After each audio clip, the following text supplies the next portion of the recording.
Au village de Kati, la famille du vieux patriarche Madiba se réunit. Sentant sa fin venir, Madiba écrit son testament. Il veut que son petit-fils, Samba, épouse Fanta, la fille du chef, pour unir deux lignées ennemies et assurer la paix. Mais personne ne demande l'avis des jeunes amoureux alors que la tradition prévaut toujours sur les désirs personnels. L'annonce du testament secoue la communauté. Certains voient dans la promesse d'un avenir paisible, d'autres devinent déjà un sacrifice douloureux. Samba et Fanta échangent un regard inquiet. L'amour peut-il survivre au poids des coutumes ? La vérité éclate. Samba aime en secret Aminata, la fille d'une famille modeste, tandis que Fanta aime Malik, pêcheur sans fortune. Les deux couples vivent leur passion cachée, redoutant la colère des anciens. Les regards se croisent au marché, les cœurs battent à l'unisson sous la lune. Mais chacun sent grandir la menace des traditions imposées. Le chef du village jure que la parole de l'ancêtre doit être respectée, même si elle déchire des vies. Dès lors, chaque espoir devient une lutte silencieuse contre l'injustice. Le grand conseil convoque tout le village. La date du mariage entre Samba et Fanta est fixée pour la prochaine pleine lune.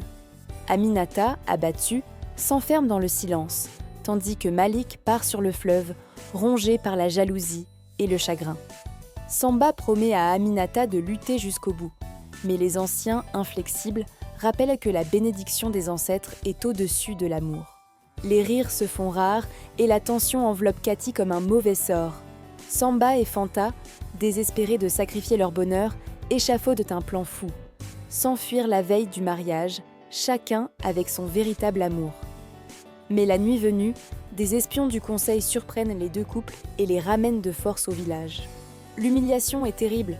Les familles sont accusées de trahison envers les ancêtres. On menace de jeter les amoureux hors du village si le mariage n'a pas lieu. L'enjeu devient une guerre entre deux visions du monde, tradition ou liberté. Pour trancher, les anciens exigent une cérémonie de vérité devant El, arbre sacré. Chaque jeune devra jurer sur le bâton de Madiba que pour moi il est prêt à se sacrifier pour El, honneur du village. Samba hésite, le visage trempé de larmes. Fanta tremble à l'idée d'un destin imposé. Aminata et Malik supplient les esprits d'entendre la voix du cœur. La cérémonie, rythmée par les chants et les tambours, devient un théâtre d'émotions brutes, où tout peut basculer. Au matin, des femmes âgées, touchées par la tristesse des jeunes, murmurent que l'amour mérite sa chance. Mais le conseil reste inflexible. Samba, tiraillé entre le respect du testament et son amour pour Aminata, songe à fuir seul, sacrifiant la paix du village. Fanta, elle, supplie son père de revoir sa position. Mais l'enjeu est trop grand. Le chef refuse de perdre la face devant toute la région. Le doute et la peur font grandir la révolte dans le cœur de la jeunesse. Le vieux griot, qui a tout observé, décide d'intervenir. Devant l'assemblée, il raconte, histoire dès un ancien village où un mariage forcé a fini par détruire la communauté. Il rappelle que la parole de l'ancêtre n'est jamais une prison, mais une invitation à réfléchir sur le bonheur de tous. Lentement, son discours ébranle les anciens, qui hésitent à aller jusqu'au bout du testament. Un espoir renaît. La sagesse viendra-t-elle corriger le poids des traditions ? Le conseil se réunit toute la nuit. À l'aube, ils annoncent une décision inattendue. Les jeunes seront libres de choisir, mais si des malheurs frappent le village, toute la responsabilité tombera sur eux. Samba et Fanta, effrayés mais résolus, décident d'assumer ce risque. Les familles réagissent différemment. Certains se réjouissent, d'autres murmurent des menaces de mauvais sort. Aminata et Malik retrouvent dans l'espérance, mais la tension reste palpable. Le lendemain, une tempête s'abat sur Kati. Des toits volent, les champs sont inondés, les anciens y voient le signe d'une malédiction pour avoir brisé la volonté de Madiba. Les jeunes, terrifiés, se réfugient sous l'arbre sacré et supplient les ancêtres de leur pardonner. C'est alors qu'un matin ensoleillé arrive enfin, la rivière donne des poissons, les champs reverdisent.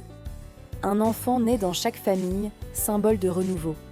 Les villageois comprennent que le bonheur n'attire pas la colère, mais la bénédiction, et que le vrai respect pour les ancêtres, c'est d'être fidèle à soi. L'histoire de Samba, Fanta, Aminata et Malik devient une légende racontée lors des veillées. Le vieux griot conclut « Les coutumes sont la richesse de nos ancêtres, mais l'amour sincère est le moteur de notre avenir. Osez défendre votre bonheur sans jamais renier vos racines. » Si cette légende t'a ému, Like, partage, abonne-toi et raconte en commentaire une tradition que tu as apprise grâce à tes anciens. Ainsi, la parole traverse les générations et le village reste uni par la force des histoires et du partage.